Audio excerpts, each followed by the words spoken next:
Hello बच्चों, चलिए प्रश्न को देखते हैं। x गुणा e की घात माइनस एक्स का उच्चिष्ट मान ज्ञात कीजिए। तो हमको क्या करना है, इसका उच्चिष्ट मान ज्ञात करना है। तो सबसे पहले हमने मुख्य अवधारणा लिखी।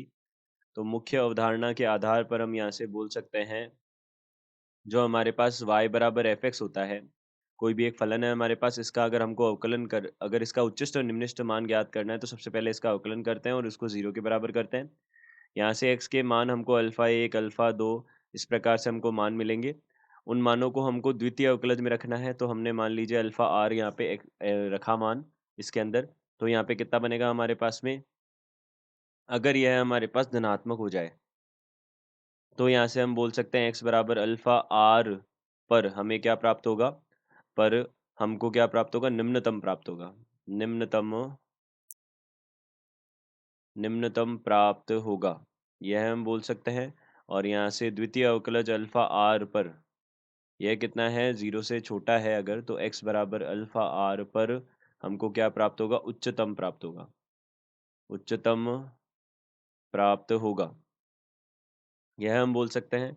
तो देखिए, सबसे पहले हमने क्या किया, सबसे पहले हमने ये फलन है हमारा एफ एक्स, एक्स ई की घात माइनस एक्स है, इसका हमने क्या कर दिया, अवकलन कर दिया। तो प्रथम अवकलज किया तो कितना बनेगा, देखिए u गुणा v लगाएंगे। हमको पता है यहाँ से जो हमारे पास अवकलन होता है, देखिए अवकलन जो होता है हमारे पास में u गुणा v का, वह किसके बराबर होता है, u ऐसे कैसे ही अवकलन किया जाता है v का, फिर v ऐसे कैसे ही और अवकलन किया जाता है u का, यह होता है। और इसी के साथ यहाँ से अवकलन जो होता है x की घात n का, यह किसके बराबर होता है, n x की घात n माइनस 1 के बराबर होता है। और अवकलन जो होता है हमारे पास में अवकलन जो होता है e की घात x का, वह किसके बराबर होता है, e की घात x के बराबर होता है, यह बनता है।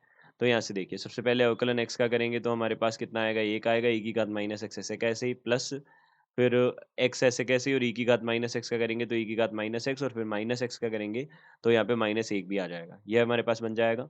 और यह किसके बराबर होना है, इसको हमको 0 के बराबर करना है, लेकिन उससे पहले हम इसका द्वितीय अवकलज भी कर लेते हैं। तो द्वितीय अवकलज हमने किया तो e की घात माइनस एक्स का e की घात माइनस एक्स गुणा माइनस हो गया। उसके बाद में ऋणात्मक चिन्ह है, एक्स ई की घात माइनस एक एक्स का माइनस एक्स का किया तो ई की घात माइनस एक्स, तो ये आ गया। और यहाँ से कितना आ जाएगा, माइनस, अब देखिए इसमें दोबारा करेंगे तो यहाँ पे कितना आ जाएगा, एक्स गुणा ई की घात माइनस एक्स आ जाएगा।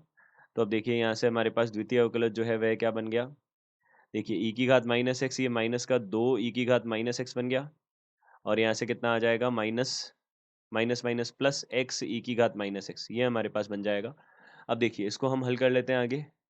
तो यहाँ से देखिए, सबसे पहले एफ एक्स को हमने, एफ डैश एक्स को हमने क्या किया, 0 के बराबर किया। तो 0 के बराबर किया तो यहाँ पे कितना आ जाएगा, ई की घात माइनस एक्स उभयनिष्ठ आ गया, और यहाँ से कितना बन जाएगा, 1 माइनस एक्स बन जाएगा।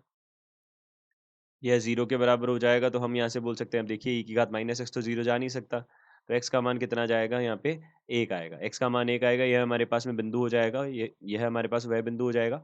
अब इसके बाद में हमको क्या करना है, द्वितीय अवकलज देखना है, द्वितीय अवकलज का मान देखना है। तो ये हमारे पास द्वितीय अवकलज है, किस पे, एक्स बराबर 1 पे देखना है। तो हमने यहाँ पे द्वितीय अवकलज देखा तो माइनस का 2, और यहाँ से ई की घात यहाँ पे कितना हो जाएगा, देखिए 1 है, यहाँ पे माइनस 1 आ जाएगा।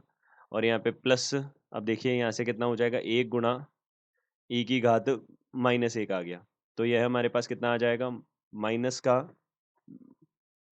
माइनस का ई की घात माइनस 1 आ जाएगा, जो कि ऋणात्मक राशि है। तो हम यहाँ से बोल सकते हैं एक्स बराबर 1 पर हमको क्या प्राप्त होगा, यह हमको उच्चतम प्राप्त होगा। उच्चतम प्राप्त होगा, यह हमने बोल दिया।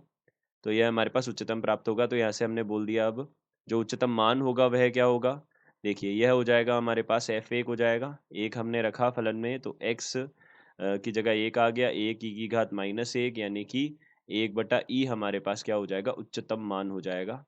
हम उच्चतम मान हो जाएगा, यानी कि उच्चिष्ट हो जाएगा।